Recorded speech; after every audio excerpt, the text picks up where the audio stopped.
에스라 말씀 가지고 하나님의 선하신 손길을 경험하려면 이런 제목으로 이 말씀을 듣고 또 한 주간 이 말씀에 힘입어 살아가는 저희들 되었으면 좋겠습니다.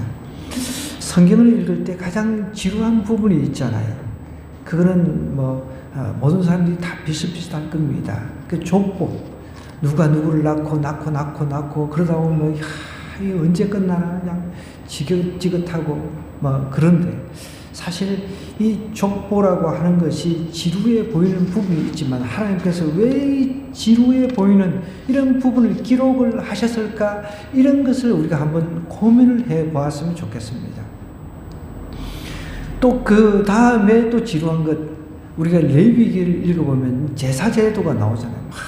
제사, 속죄제, 감사제, 화목제, 뭔 제사가 그렇게 많은지, 그런 제사 제도가 나오면은 이게 건너뛰고 싶은 그런 욕망이 막 생깁니다.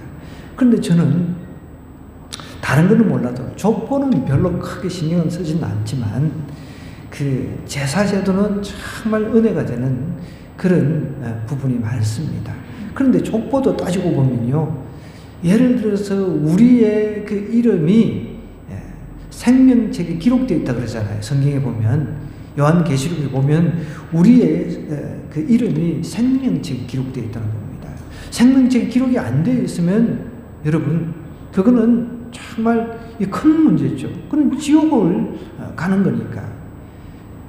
그런 차원에서 우리가 족보가 이 성경에 나오면은 유심히 내 이름을 한번 넣어서 한번 찾아보는 거예요.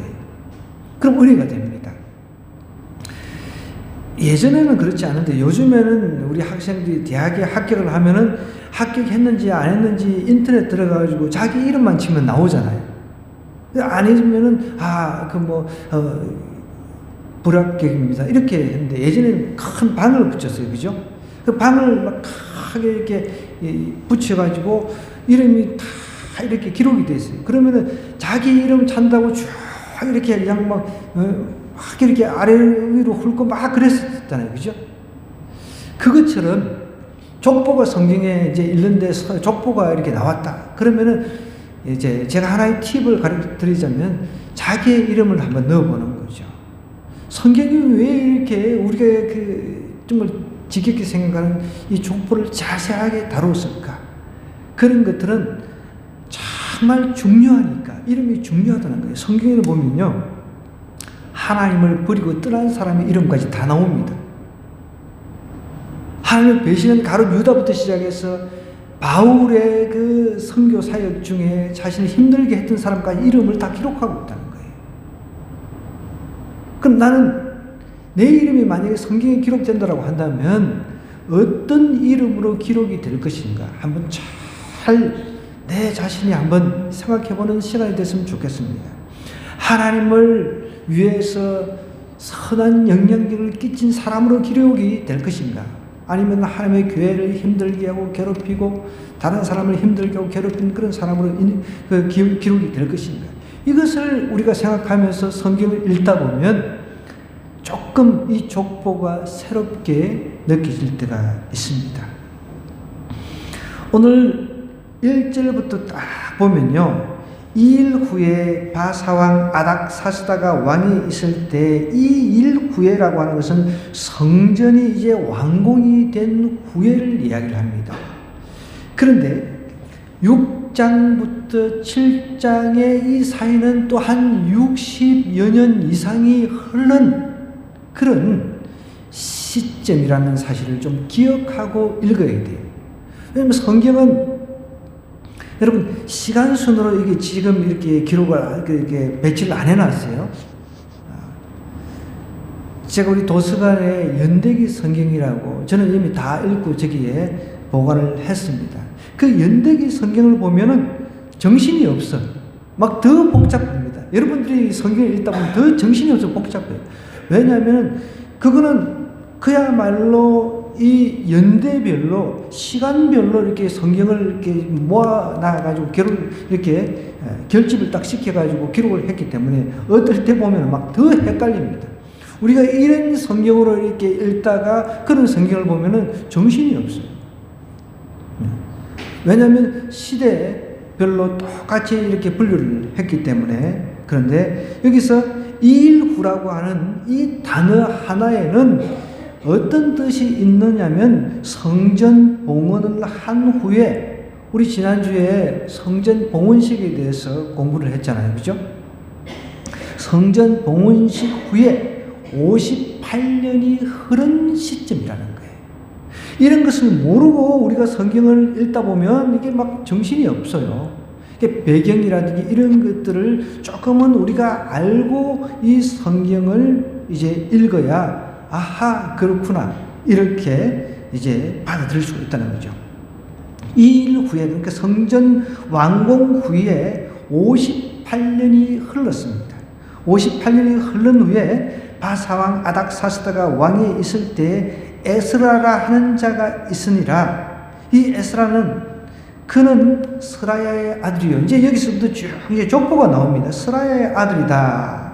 이렇게 이야기를 하는데 아사라의 손자요, 힐게의 정손이요, 뭐 살룸의 현손이요, 사독의 5대 손이요, 아이두베의 6대 손이요, 아마라의 7대 손이요, 아사라의 8대 손이요, 머라요스의 9대 손, 스라히아의 10대 손이요, 우시엘의 11대 손이요, 북기의 12대 손이요, 아비수아의 13대 손이요, 비너하스의 14대 손이요, 엘라살의 15대 손이요, 대제사장 아론의 16대 손이라 하면서 중요한 것은 여러분, 여기에서 누구누구 아들이다, 누구누구 자손이다, 이것은 성경이 여기서 말하고자 하는 것을 정확하게 우리가 이해를 할 필요가 있습니다. 여기서 스라야의 아들이라고 했는데, 이제 이 성경을 깊이 있게 연구를 하다 보면 이게 나이가 안 맞을 때가 있습니다. 이게 실질적으로는 스라야의 아들이 아니거든요. 이 스라야라고 하는 사람은 예루살렘 함락 당시에 죽었습니다. 그러면은 이미 이 아들이라고 하다 보면은 이 지금 에스라라고 하는 사람이 100살이 넘어가야 되는 거예요. 그 어떤 사람들은 이런 걸 가지고 막 따져요. 성경을 깊이 연구하는 사람들은 여러분, 우리보다도 안 믿는 사람들이 성경을 더 깊이 연구를 합니다. 왜? 따지려고. 성경이 잘못됐다는 것을 이제 따지기 위해서 성경을 깊이 있게 연구를 합니다. 그런 사람들이 그렇게 이제 질문을 할 수가 있는 거죠. 성경을 제대로 알지도 못하고 성경을 이제 따지기 위해서 성경이 잘못됐다는 것을 이제 증명을 해보려고 성경을 연구하는 사람들이 있거든요. 그런 사람들이 볼 때, 이거 안 맞잖아. 막 이 세대, 나이도 안 맞고, 이런 식으로 이야기를 한다는 것이죠. 그런데 여기 성경에서 기록하고자 하는 것은 그런 것을 말하는 것이 아니고, 여러분, 우리도 저기 미국 같은 경우는 뭐 조지 부시 1세니 2세니 막 이름을 같이 쓴단 말이에요. 조상들의 그 이름을 같이 쓰기 때문에 보통 자손이다, 아들이다. 우리도 아브라함의 아들이라는 표현을 쓰잖아요. 그 유대인들은, 이스라엘 사람들은 그런 식으로 표현을 쓰기 때문에 우리가 문자 그대로 스라야의 아들, 스라야는 이미 한참 할아버지, 뭐 고조 정조쯤 되는데 이스라엘이 멸망할 당시에 죽었는데 이 말이 안 맞잖아가 아니라 그때부터 그래도 믿는 사람부터 이렇게 계산하는 거예요. 믿지 않는 사람은 이 족보에 들어가지 않는 거죠. 중요합니다. 그래서 오늘 우리가 하나님의 선한 손길을 경험하기 위해서 제일 먼저 우리가 신경 써야 될 것은 신앙족보의 거룩한 이름을 내가 남길 수 있도록 힘써야 된다는 겁니다. 그런 차원에서 스라야의 아들이라는 표현을 썼다는 거죠. 스라야는 믿는 사람이었다는 겁니다. 그 중에 그래도 믿음을 지킨 사람이었다는 거죠. 그 믿음의 족보를 지금 이야기를 하는 거예요. 이 족보는 불신자의 족보가 아니라 믿음의 족보를 이야기를 한다는 거죠. 그런 차원에서 스라야의 아들이요, 아사라의 손자, 힐기의 정손, 살렘의 현손, 사독의 5대 손이 쭉 우리는 모르는 그런 이름들이죠. 그런데 보면은 이제 5절에 보니까 비느하스는 알잖아요. 비느하스는 좀 들어봤어. 그죠?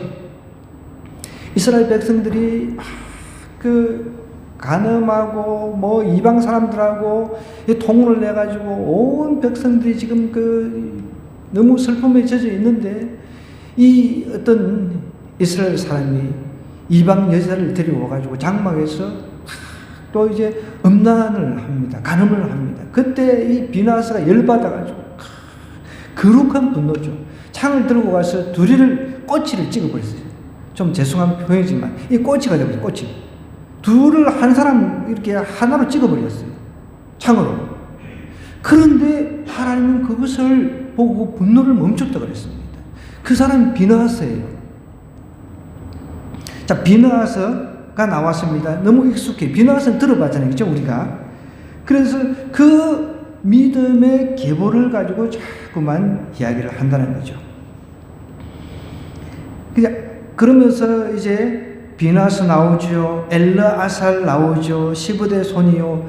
대제사장 아론의 16대 손이다 하면서 제사장의 계보를 잇고 있다는 것을 지금 이야기를 하고 있습니다. 그래서 이제 에스라라고 하는 이 사람이 결국은 믿음의 자손이라는 거죠. 여러분, 믿음의 자손만큼 좋은 게 없습니다. 다른 것보다도 우리 자녀들도 마찬가지입니다. 내가 믿음의 자손이라는 것, 그것을 기쁘게 생각해야 돼요. 우리 엄마 아버지가 나한테 막 돈을 치고 많이 건물주가 돼가지고 건물을 물려줬으면 좋겠다, 이런 기대를 하지 마시고, 여러분, 믿음을 나에게 물려준 것, 그거 하나만 가지고 감사할 줄 알아야 돼요. 그것이 나한테 재산이 되어야 된다는 거죠. 지난주에 저희 아들 같이 학교 우리 서진우 형제가 왔다 갔습니다. IBF 동아리 지금 회장인데 그 친구가 그런 이야기를 해요. 그래도 영찬이가 제 아들이 그래도 이 땅의 직업 중에서 가장 좋은 직업이 아버지다, 그런 이야기를 했대요. 그 소리를 듣는데 그래도 참 마음이 훈훈하더라고요. 뭐 제가 가진 게 있으면 뭐 돈이 있어요, 뭐가 있어요. 저는 임대주택에 삽니다. 예. 임대주택에 살지만은 늘 우리 자식들이 우리는 왜 돈 없어요? 우리 둘째 철없는 놈이 이제 가끔씩 그렇게 얘기를 할 때, 우리가 돈은 없지만 가난한 건 아니다. 그렇다고 해서 우리가 굶어 죽은 것도 아니고 굶어 본 적도 없고, 그래도 지네들은 먹고 싶은 치킨 이렇게 먹을 수 있고, 늘 제가 그런 이야기를 했거든요. 그래도 서진우 학생 통해가지고 그런 이야기를 들으니까 참, 그래도 다른 거는 몰라도 얘가 이렇게 믿음의 가정에서 자란 것을 뿌듯하게 생각하고 있구나. 그게 너무 저한테는 큰 힘이 되었습니다. 여러분, 또 우리 학생이라든지 특별히 또 시집을 이제 가려고 앞두고 있는 이런 자매도 있는데, 우리 아버지가 참 이재용이었으면 좋겠다, 이런 생각하고 있는 사람들 있으면 이게 잘못된 겁니다. 여러분, 이재용이가 믿습니까? 하나님 믿습니까? 그건 아니잖아요. 돈은 많지만 감옥 갔다 왔다 하고 늘 정말 법적인 그런 문제 때문에 시달리고 정신이 없는 거죠. 최근에도 보니까 여러분이 잘 아시는 이중건 씨인가 회장, 부영그룹 회장, 애 낳으면 1억 주고 그런 사람, 그 사람이에요. 그 사람이 법학 83세인데 법학 박사 학위를 받았어요. 대단한 분이죠. 그럼 제가 이제 신문에 나온 기사를 유심히 한번 읽어보았습니다. 왜 법학을 하게 됐는지 이제 거기에 나오는데, 자기가 소송 걸려가지고 이제 법원에 왔다 갔다 하면서 법을 제대로 한번 공부를 해야 되겠다 해가지고 거기서 이제 법학 공부를 해가지고 박사까지 받은 거예요. 여러분들, 우리가 법적인 것 때문에 법에서 이렇게 법원에서 오라 가라 하는 거 별로 없잖아요. 그죠? 아예 없으니까 우리는 얼마나 감사한지 몰라요. 내가 많이 가지고 있어가지고 막 다른 사람한테 고소당하고 뭐 그렇게 해가지고 버물에 들락날락 하면서 부하게 사는 것, 그거 여러분 절대 부러운 게 아닙니다.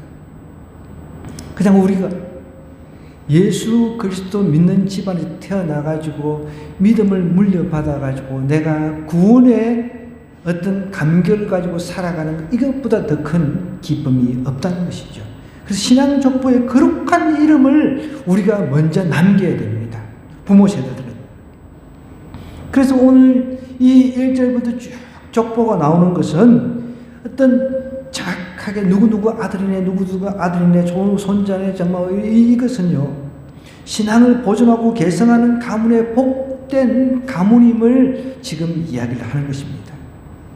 말라기 3장 16절에도 보니까 그때 경외하는 자들이 피차게 말하며 여호와께서 그것을 분명히 들으시고 여호와를 경외하는 자와 그 이름을 존중히 여기는 자를 위하여 여호와 앞에 있는 기념책에 기록하셨느니라 라고 이야기를 하고 있습니다. 여러분, 여러분의 이름이 기념책, 하나님의 생명책에 기록이 되어 있는 것을 믿으시고 그것으로 기뻐해야 된다는 거죠. 계시록에도 우리가 잘 나와 있습니다. 생명책. 그런데 또 빌립보서 4장 3절에도 생명책에 대한 기록이 나와 있습니다. 또 참으로 나와 빌립보서 사도 바울이 썼거든요. 나와 멍에를 같이 한 내게 구하노니 복음에 나와 함께 힘쓰는 저 여인들을 돕고 또한 글레멘드와 그 외에 나의 동역자들을 도우라. 그 이름들이 생명책에 있느니라 그랬습니다. 지금 에스라가 우리가 썼다고 믿습니다. 이 에스라가 이렇게 기록을 하고 있는 것은 이분들의 영향 아래 내가 믿음을 개성했다. 그런 차원으로 이 책을, 지금 성경책을 기록을 하고 있는 거죠. 여러분, 다른 어떤 것보다 내가 믿음을 물려받았다는 것, 이거 하나보다 더 귀한 게 없어야 돼요. 그거 하나만 우리가 심어주면 자녀 잘 키웠다는 소리를 들을 수 있는 겁니다. 우리 유입사 마찬가지입니다. 현성이 놓고 기도하면서 현성이가 좋은 대학 가기를 바라지 마시고 정말 예수님께 돌아와서 하나님 믿어가지고 우리 엄마가 나에게 다른 것 아니라 믿음을 물려줬다. 이 감사의 고백이 있기를 원합니다. 저 아들 잘 키웠어요? 못 키웠어요? 답을 안 하시네.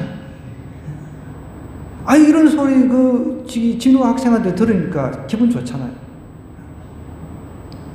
제가 물질로 아들을 훈련을 할 수 있겠습니까? 여러분, 다른 것 없습니다. 나의 내가 일대 믿음을 물려주는 자다. 그런 생각을 해야 돼요. 그래서 저는 예수님 믿고, 원래 제가 제자잖아요. 저희 아들들은 학렬이 레자가 돼야 됩니다. 제가 바꿔버렸어요. 왜 내가 레자를 그렇게 따라야 돼요? 저는 학렬 없습니다. 하나님께서 우리에게 질서를 주셨기 때문에, 그래서 제가 기도 중에 이름을 받아가지고 영혼이 하나님을 찬양하라 이렇게 지었는데, 근데 요즘에는 이 아들이 올라와서 그런 이야기를 해요. 자기 이름 그처럼 살고 싶다는 고백을 합니다. 이 정도면 잘 키운 것 아닙니까? 참 뿌듯하죠.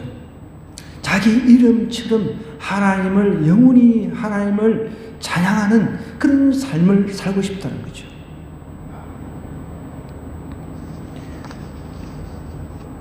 돈이 많아가지고 돈을 가지고 자녀를 키울 생각을 저는 아예 처음부터 하지 않았습니다. 내가 줄 수 있는 건 오직 믿음밖에 없다. 나는 신앙 1대니까. 저희 집안 아무도 안 믿으니까 신앙 1대니까. 학렬 안 따지고, 그래서 다 그냥 하나님의 학렬이죠. 하나님의 학렬로 제가 다 지어버린 거예요. 영혼이 하나님을 찬양하라. 그리고 은찬이는 영혼이 하나님의 은혜를 찬양하라. 이렇게 지었단 말이죠.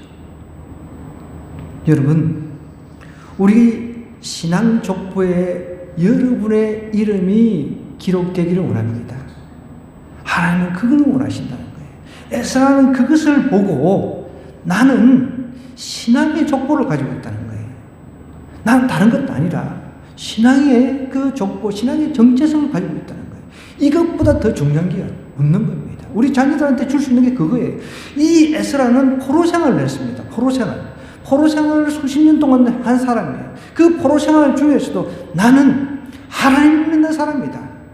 나는 하나님을 믿는 사람이다. 이런 철저한 정체성, 그 신앙 족보가 어디까지 올라갔나? 아론, 대제사장 아론 때부터 나는 믿어왔던 그 믿음을 결코 포로 생활 중에서도 포기하지 않고 이어져 가고 있다는 것을 이렇게 사람들에게 이야기하고자 하는 것입니다. 여러분, 우리가 힘들고 어려워도 내가 이렇게 믿음 생활을 지켜노라 자녀들에게 말할 수 있어야 된다는 거예요. 아빠 엄마는 힘들었어도 믿음 생활을 지켰다. 달려갈 길을 마치고 사도 바울처럼 내가 믿음을 지켰다는 이런 신앙의 고백, 그것 말고 우리가 자녀들에게 줄 수 있는 게 무엇이 있습니까? 돈을 줘가지고 여러분 자녀들 분쟁만 일어나고 그럽니다. 제가 누구한테 실질적으로 들은 이야기예요. 강남에 사는 사람들 여러분 부러우시죠?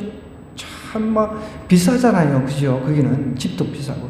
그런데 강남에 사는 사람들은 대다수가 이게 돈이 많다 보니까 자녀들한테 물려주다 보니까 막 분쟁이 그렇게 많이 일어난대요. 그래서 강남 살고 싶어요. 강남 빌딩을 하나 얻고 싶어요. 분쟁이 그렇게 많이 일어난답니다. 그렇지 않겠습니까? 어쨌든 부모들은 뭐 빌딩을 가지고 있든 죽을 것 아닙니까? 그럼 죽으면 자녀들이 있으면은 나눠주다 보면은 니는 많이 가졌니, 나는 적게 가졌니 이러면서 자꾸만 분쟁이 일어날 것 아닙니까? 강남에 빌딩 하나 가지고 있으면 한 달에 수천만 원씩 그 통장에 꼬박꼬박 꽂힐 텐데, 여러분 그것은 절대로 좋은 게 아닙니다. 사실은 우리가 자녀들한테 주는 것은 여러분 믿음을 물려주는 겁니다. 디모데도 할머니, 어머니로부터 믿음을 물려받았다고 했습니다. 성경은 그것을 강조를 하는 거예요. 믿음을 물려받았다는 거예요. 우리가 아브라함의 자손이라는 것은 아브라함이 믿음의 사람이었다는 것을 강조하는 것이죠. 그 믿음의 사람의 믿음 우리가 물려받았다는 것입니다. 그래서 저는 족보 개의치 않습니다. 우리는 내가 일대니까 내 대부터 진짜 이제 족보가 시작된다. 그렇게 저는 이야기를 합니다. 이 에스라라고 하는 사람은 먼저 신앙의 계보를 가지고 있다는 것을 이야기를 하면서 이제 6절에 이렇게 이야기를 합니다. 이 에스라가 바벨론에서 올라왔으니 그는 이스라엘의 하나님 여호와께서 주신 모세의 율법에 익숙한 학자라는 것입니다. 그의 하나님 여호와의 도우심을 입음으로 왕에게 구하는 것은 다 받는 자이더니라고 이야기를 하고 있습니다. 이 에스라가 어떤 사람인지 서술을 하고 있는데요. 6절에는 잘 나와 있는데 바벨론에서 올라왔으니 그는 이스라엘의 하나님 여호와께서 주신 모세의 율법에 익숙한 학자였다는 거죠. 바벨론 포로 생활 중에서도 끊임없이 하나님의 말씀을 연구해서 그 연구한 말씀을 다른 사람들에게, 포로 생활 중에 있는 사람들에게 가르쳤다는 거예요. 여러분들, 우리 부모들도 집에서 다른 것 하지 마시고 하나님의 말씀을 자녀들에게 가르쳐야 돼요. 원래 주일학교는 여러분 영국에서부터 시작이 됐는데, 그때 당시 산업화가 이제 막 시작할 당시에 사람들이, 부모들이 죄다 돈 벌러 나가고 아이들이 방치되니까 이 아이들을 붙잡고 시작한 게 그게 주일학교였단 말이에요. 근데 지금은 상황이 많이 변했습니다. 우리 부모 세대가 먼저 내가 깨닫고 내가 느낀 것, 이것을 가지고 계속 집에서 가르쳐야 된다는 거예요. 자녀들을. 이 에스라는 율법, 그러니까 하나님의 말씀에 익숙한 학자였다는 것입니다. 그렇기 때문에 그는 그 하나님 말씀을 끊임없이 포로 생활 중에서도, 포로 생활 힘든 와중에서도 가르쳤다는 거예요. 여러분, 우리가 가정에서 힘들고 어렵다, 뭐 시간 없다, 핑계거리 대지 마시고요. 주말에도 시간이 있습니다. 주말에 잠자고 일어나가지고 TV 켜놓고 그러지 마시고, 에스라처럼 하나님의 말씀을 내가 열심히 자녀들에게 가르쳐야 된다는 거예요.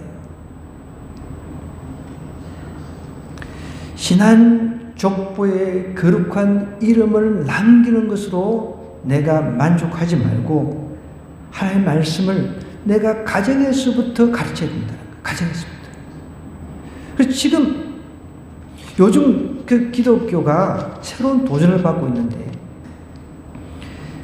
이렇게 뭐 주일 학교니, 뭐 우리는 그래도 이제 부모하고 같이 들으니까 통합 예배라고 하는 것을 이야기를 합니다. 왜냐하면 세대가 너무 차이가 나니까. 세대 차이가 나가지고 이 뭐 너무 소통이 안 되는 거죠. 그래서 아예 함께 모든 세대가 함께 예배를 드릴 수 있도록 그렇게 이제 나가야 된다라는 이야기를 하는데, 저는 충분히 동의를 합니다.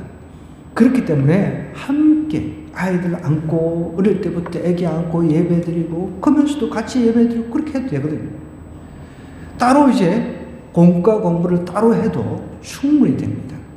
그러니까 아이들 수준에 맞는 또 이제 공과를 만들어 가지고 이렇게 따로 이제 같이 예배를 드리고 이제 따로 이게 흩어져 가지고 공과를 드릴 수 있도록 그렇게 하는 것도 좋은 방법이라는 것이죠. 이제 이 학사인 에스라는 율법을 많이 연구를 해가지고 포로 중에 있는 사람들에게 하나님께서 70년 후에는 반드시 우리를 포로에서 해방시킨다. 성경을 연구를 해보니까 하나님께서 반드시 그렇게 하신다는 것을 확신했습니다. 그러면서 이제 하나님의 도우심을 힘을 입어가지고 이제 하나님께서 우리를 포로로 이제 영원히 남겨두지 않으시고 포로에서 해방을 시키는 때가 이때구나. 그러면서 이제 2차 포로에서 이제 해방된 사람입니다. 그러면서 이제 7절에 보니까 아닥사스다 왕 제7년의 이스라엘 자손과 제사장들과 레위 사람들과 노래하는 자, 그러니까 음악하는 사람들이죠. 노래하는 자들과 문지기들과 너디님 사람들 중에 몇 사람이 예루살렘으로 올라올 때에 이 에스라가 올라왔다 그랬습니다. 왕의 제7년 다섯째 달이라 그랬습니다. 첫째 달 초하루에 바벨론에서 길을 떠났고 하나님의 선한 손에 도우심을 입어 다섯 달 초하루에 예루살렘에 이르니라 그랬습니다. 그러면서 이제 에스라가 여호와의 율법을 연구하여 준행하며 율례와 규례를 이스라엘에게 가르치기로 결심한 내용을 오늘 기록하고 있습니다.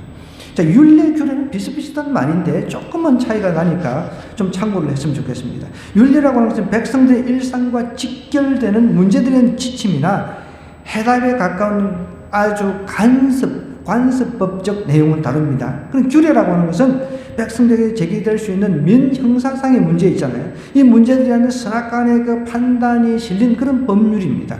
그 규례라고 하는 것은 그런 차원으로 형사법, 민형사상의 그런 이제 법들이 있잖아요. 그런 것으로 이해를 하면 되겠고, 율례라고 하는 것은 일상생활과 직결되는 문제들에 대한 지침이 있잖아요. 뭐 도덕법에 가까울 수 있죠. 간섭법 이런 쪽으로 생각하면 되겠습니다.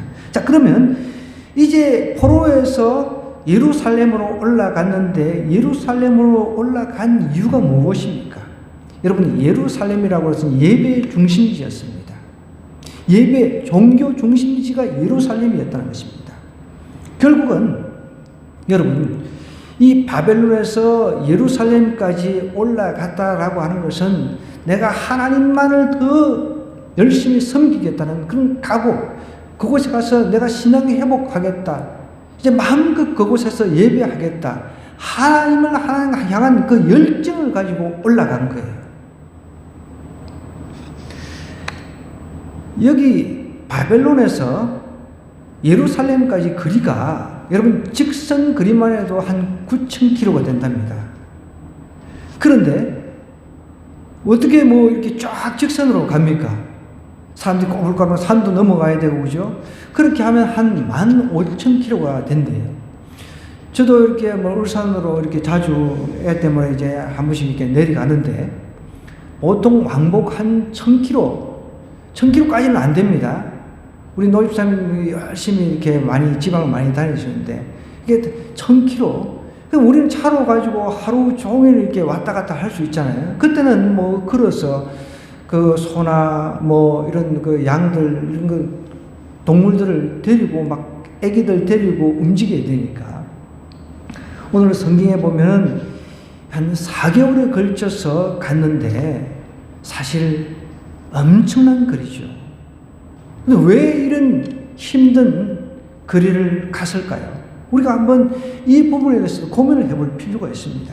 오늘 이 본문을 보면 예루살렘을 7절에 보니까 올라올 때에 올라왔으니, 8절에도 에스라가 올라왔으니 이런 표현을 쓰고 있잖아요. 여러분, 신앙생활이라고 하는 것은 계속해서 올라가야 됩니다. 포로 생활로만 계속 있다가는 이 신앙생활 하는데 한계가 있잖아요.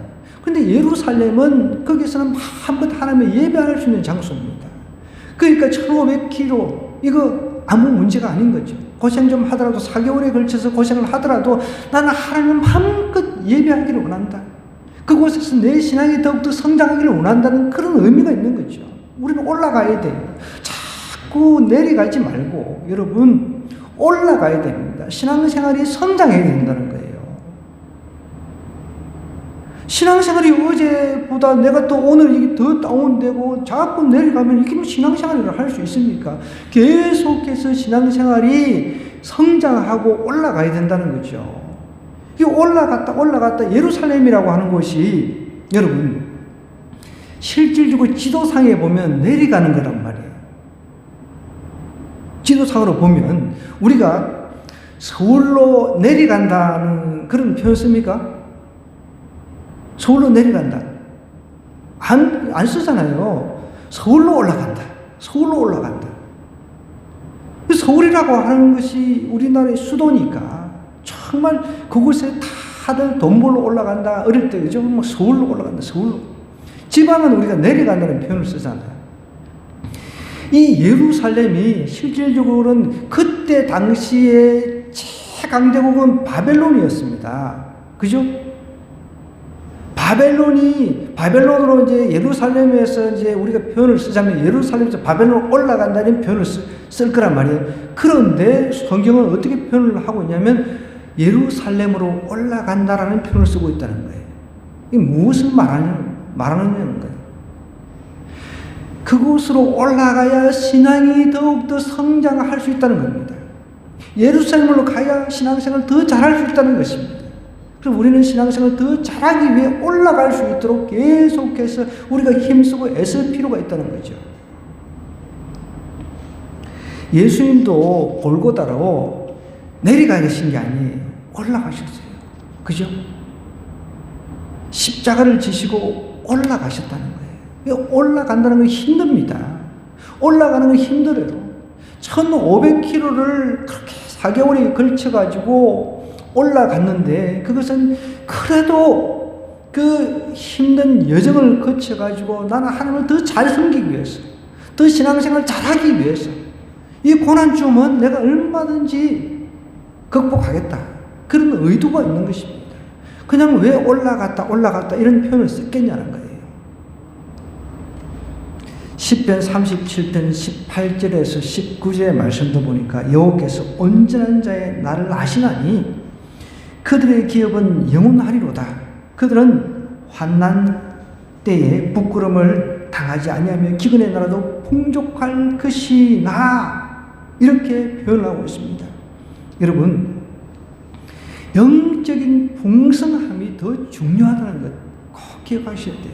여러분, 우리가 물질적인 그런 것들도 참 물론 삶에 꼭 필요한 요소긴 합니다. 그죠?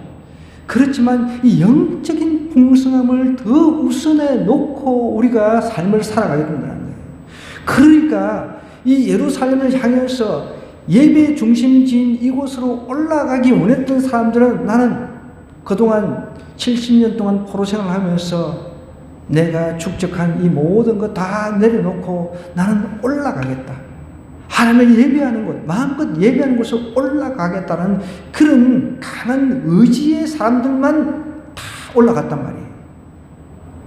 그러면 우리 삶 속에서도 내가 신앙이 자라야 되겠다, 좀 자라야 되겠다, 그런 거룩한 열심을 좀 품으시기 바랍니다. 어제도 똑같고 오늘도 똑같고 잘하는 것도 없고 성경도 뭐 잘하려고 그러면 성경을 열심히 읽고 연구도 하고 해야 되잖아요. 그런 것도 없어요. 어떻게 잘합니까? 어떻게 올라가지냐는 거예요. 신앙생활이 단계로 이렇게 올라가줘야 되는데 차곡차곡 이렇게 쌓아 올라가줘야 되는데 어떻게 단계적으로 이렇게 올라가지냐는 거예요.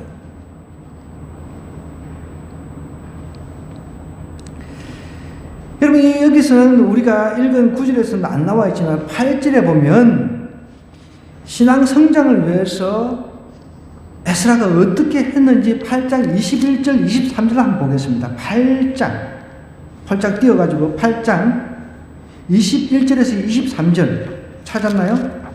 한번 읽어볼까요? 여기 보면 눈으로 한번 빨리 읽겠습니다. 그때 내가 아하와 강가에서 금식을 선포하고 우리 하나님 앞에서 스스로 겸비하여 우리와 우리 어린 아이와 모든 소유를 위해 평탄한 길을 그에게 간구하였으니, 이런 우리가 전에 왕에게 아뢰기를 우리 하나님의 손은 에스라가 그 포로 생활을 할 때 그때 이야기죠. 자기를 찾는 모든 자에게 선을 베푸시고 자기를 배반하는 모든 자에게는 권능과 진노를 내리신다 하였으므로 길에서 적군을 막고 우리를 도울 보병과 마병을 왕에게 구하기를 부끄러워하였습니다. 그러면 우리가 이를 위하여 금식하며 우리 하나님께 간구하였더니 그의 응낙하심을 입었느니라. 여러분, 신앙생활에 우리가 있어서 신앙생활이 성장하기를 원하는 사람은 반드시 금식 같은 것, 그리고 어떤 게 있습니까? 기도, 이런 것, 하나님의 인도하심에 대한 간절히 구하는 게 없이는 신앙생활이 성장할 수 없습니다. 율법 학사로서 열심히 말씀을 연구를 했잖아요. 이렇게 하니까 하나님의 선한 손길을 경험을 했다는 거죠. 결론은 그겁니다.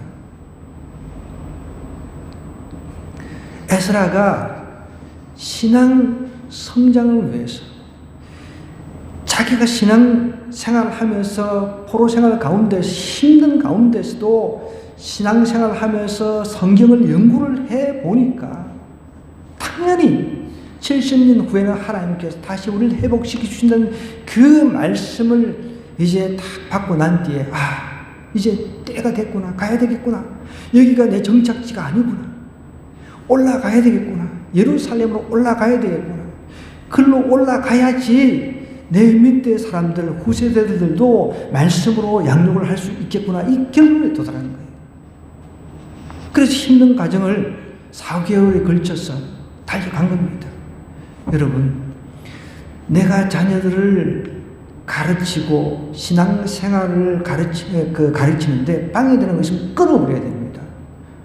그것이 학원이 됐든 돈이 들어가는 것이 됐든 그걸 끊어버리고 어떻게 했는지 말씀으로 그렇게 양육을 시켜나갈 때 그 자녀들이, 제가 서두에 얘기했듯이 나중에 우리의 부모님이 정말 나에게 믿음의 선물을 주셨다라고 얘기를 합니다. 저도 아이를 가르칠 때, 둘째 놈을 가르칠 때도 일주일에 2번을 제가 영어를 가르칩니다. 영어를 그냥 일반 영어를 가르치는 게 아니라 정철 영어를 가지고 제가 가르치는데 그게 이제 복음이에요, 복음. 그 성경 가지고, 성경 영어를 가지고, 우리가 흔히 말하는 NIV, 영어, 그거를 가지고 영어 안에서 문법도 다 있거든요. 영어 성경 안에 그 문법 제가 설명을 합니다.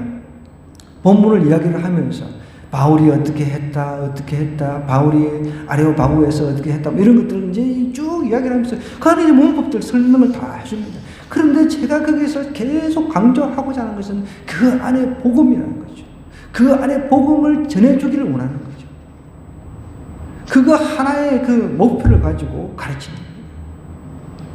여러분들, 에스라는 포로 생활 중에 내가 이 땅에 그냥 계속 여기서 쌓아놓은 것 가지고 계속 있다가는 안 되겠다. 나만 문제가 아니라 나 혼자 하나님 잘 믿고 잘 살면은 다가 아니잖아요. 자라나는 자녀들 보면은 뭐 이미 바벨론 언어를 터득해가지고 할 수 있을 것 아닙니까? 그러다 보면 어떻게 해요? 이건 큰일 나겠다. 그래서 우리가 예를 들어서 미국이라든지 뭐 재미교포, 제일교포 이런 사람들을 보면은 정체성의 혼란을 일으켜가지고 굉장히 혼란스러워하는 자녀들이 많습니다. 이때 지금 에스라 때도 마찬가지였을 겁니다. 이랬으면 안 되겠다. 그래 성경을 연구하다 보니까 우리는 저기 예루살렘에 올라가야 된다. 예루살렘으로 올라갈 때 거기는 예배에 대한 사모함이 있고 하나님의 말씀을 마음껏 가르칠 수 있는 그런 자유함이 있단 말이에요. 그래서 결단하고 4개월에 걸쳐서 긴 여정을 한 겁니다. 여러분, 내가 하나님 자녀로서 일대의 신앙을 이제 정착을 딱 시키고 그 다음부터 계속해서 우리 자녀들로 자라게 하려면 결단을 해야 됩니다. 부모인 내가 먼저 말씀을 연구를 해야 됩니다. 말씀을 연구를 해야 됩니다.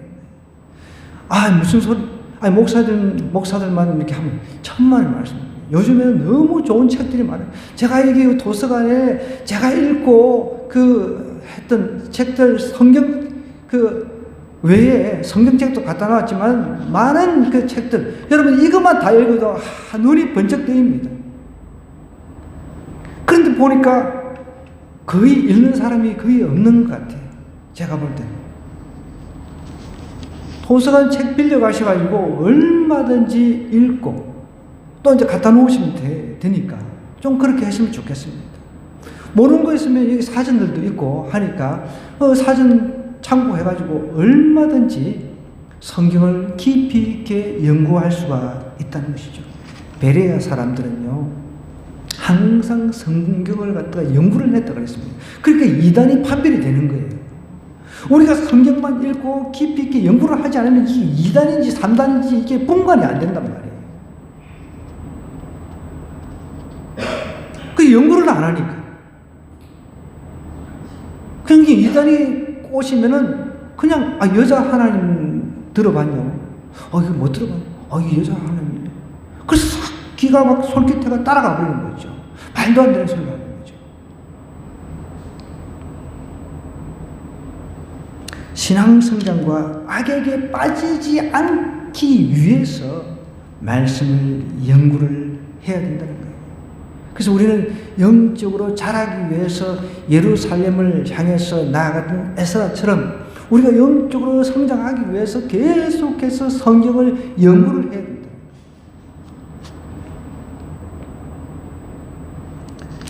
보십시오. 여기 보니까 하나님께서는 이렇게 에스라가 선한 뜻을 품고 예루살렘을 향해서 4개월여의 그 긴 여정을, 고통의 여정을 겪었을 때 하나님 가만히 있었습니까? 절대로 가만히 있지 않으십니다. 9절에 보십시오. 첫째 달 초하루에 바벨론에서 길을 떠났는데 첫째 달이에요. 그게 이제 4개월이 걸린 거예요. 4개월이. 하나님의 선한 손에 도우심을 입었다 그랬습니다. 하나님께서 그냥 있으십니까?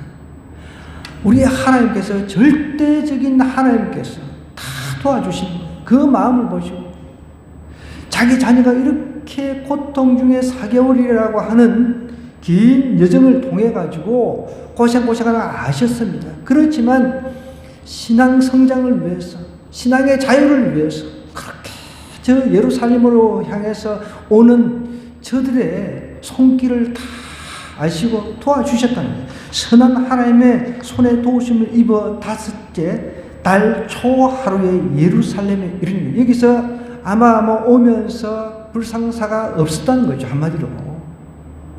오다가 쓰러져 죽고 그런 게 아니라 한 사람도 나고자 없이 다 도착했다는 것을 이야기를 하고 있습니다.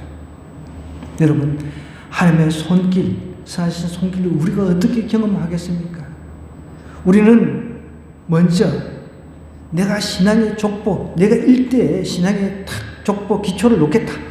그런 결심이 필요합니다. 그 다음부터는 내가 하나님의 말씀을 연구를 해야 되겠다. 좀 더 알아가야 되겠다. 연구하다가 모르면 저한테 와서 물어봐도 됩니다. 얼마든지. 요즘에는 또 인터넷이 너무 잘 돼요. 저도 가끔씩 인터넷 찾아보고 사전을 인터넷에 띄워놨기 때문에 얼마든지 내가 궁금한 건 즉석에서 그냥 찾아볼 수 있는 너무 좋은 시스템이 우리에게 있다는 것이죠. 이런 좋은 시스템이 있음에도 불구하고 내가 신앙생활을 하면서 좀 더 신앙 성장하기 위해서 이제 성경을 찾아보거나 사전을 찾아보거나 이런 것을 내가 게을리해가지고 나아가지 못한다고 한다면은 참 부끄럽지요. 우리가 부모 세대는 우리가 자녀들에게 줄 수 있는 것은 우리 부모님은 날마다 그렇게 말씀을 보더라. 그런 모습을 통해서 자녀들도 부모님이 했던 것처럼 나도 그렇게 해야 겠다. 그런 도전을 받는다는 거죠. 최근에 그 극동방송에 보면은 이제 무림고수, 그 성경을 많이 읽는 사람들을 찾아서 인터뷰하는 그런 코너가 있어요. 가끔 저도 이제 한 번씩 이제 차 운행하다가 이제 시간대가 맞으면 이제 듣는데 보니까 어떤 그 근사님들은 뭐 성경을 한 140독 뭐 이렇게 하시는 분이에요. 그런데 이분들이 그 성경을 140독 하면서 처음에는 그게 되겠습니까? 이게 성경을 여러분 저희 뒤에 그 성경 읽기표가 있는데 그 읽기표대로 읽으면 하루에 한 12장 이상 정도 읽습니다. 그러면 1년에 3독을 합니다. 1년에 3독. 근데 이분은 1년에 3독 정도가 아니라 뭐 그냥 시간만 되면 막 성경 읽는 거예요. 아침에 읽었다가 또 이제 밥 먹고 좀 시간 나면 또 읽고 뭐 또 저녁에 또 읽고 계속 그냥 그런데 처음에는 협식증 같은 이런 것들이 건강에 문제가 있는데 성경을 읽는데 다 문제가 해결되어버려요. 건강의 문제가 해결되어버렸다는 거예요. 꼭 여러분 건강의 문제를 해결받기 위해서 성경을 읽으라가 아니라 성경을 읽다 보면 하나님께서 그냥 두지 않으신다는 거예요. 반드시 우리 삶의 문제는 다 있잖아요. 근데 성경을 읽으면서 자연스럽게 문제가 해결되고 건강의 문제가 협식증부터 시작해서 뭐 온갖 문제 이런 그 대다수의 그 간증자들이 하는 이야기가 성경을 계속 읽는 중에 병원에서도 어떻게 해결할 수 없는 질병을 갖다가 다 그냥 하나님께서 고쳐주셨다는 거예요. 그 의사들이 놀라더라고요. 도대체 이건 있을 수 없는 일이라는 거죠. 왜요? 하나님의 선한 손길이 거기 있으니까요. 에스라가 이렇게 결심하고 나는 이제 포로 생활 여기 좀 어느 정도 자리를 잡았으니까 여기 머물겠다. 바벨론 최고의 도시잖아요. 그때 다들 바벨론 향해서 돈 벌러 올라가려고 했을 것 아닙니까? 세계 중심지니까. 그런데 오히려 거꾸로 예루살렘, 볼품없는 예루살렘, 그 사람들이 생각지 않는 그런 예루살렘, 그곳으로 올라갔다 이렇게 표현을 하고 있습니다. 우리는 신앙이 자꾸만 올라가야 돼요. 신앙이 성장해야 된다는 거죠. 그 성장하려면 어떻게 해요? 성경을 연구하지 않고 기도하지 않고 금식하지 않고 내가 신앙 성장할 수 있는 길은 없다는 겁니다. 내 자녀들이 내 남편이 믿지 않습니까? 금식하며 하나님 앞에 매달리고 나가는 길밖에 없는 거죠. 예수님께서도 이 땅에 오셔가지고 기도와 금식 외에는 원어로 보면 금식이 들어갑니다. 금식, 기도와 금식 외에는 이런 유에 능히 나갈 수가 없다는 것입니다. 정리하겠습니다. 우리는 신앙족보에 우리의 이름이 기록되기를 원합니다. 또 신앙이 성장하도록 힘써야 되겠습니다. 신앙이 여기서 제자리 그릇만 해서는 안 되잖아요. 그래도 제가 늘 강조하는 내 나이만큼 내가 60대라면 최소한 60번을 읽어야죠. 학생들도 마찬가지입니다. 시간 없다가 아니라 시간 날 때마다 성경 읽는 거예요. 시간 날 때마다. 지난주 우리 그 진우 학생 보니까 쪽복음을 가지고 다니더만 그래도 기특하잖아요. 쪽복음을 들고 다니면서 성경을 읽겠다는 것이죠. 신앙이 성장하도록 내 편에서 무엇을 할 것인가 좀 고민하고 실천을 했으면 좋겠습니다. 여호와 율법을 연구해서 준행하며 그랬습니다. 율례와 규례를 이스라엘에게 가르치기를 결심했다는 거죠. 에스라는 결심만 해가지고는 안 돼요. 그 결심을 준행을 이렇게 해 나가야 된다는 것이죠. 그러면 하나님께서 그냥 계신가? 아니죠. 하나님은 반드시 선한 손길을 우리에게 반드시 베풀어 주십니다. 이번 한 주 하나님의 말씀을 열심히 연구하고 신앙이 성장할 수 있기를 원합니다. 그뿐만 아닙니다. 하나님의 선한 손길을 저와 여러분이 경험하는 한 주가 되기를 간절히 기원합니다.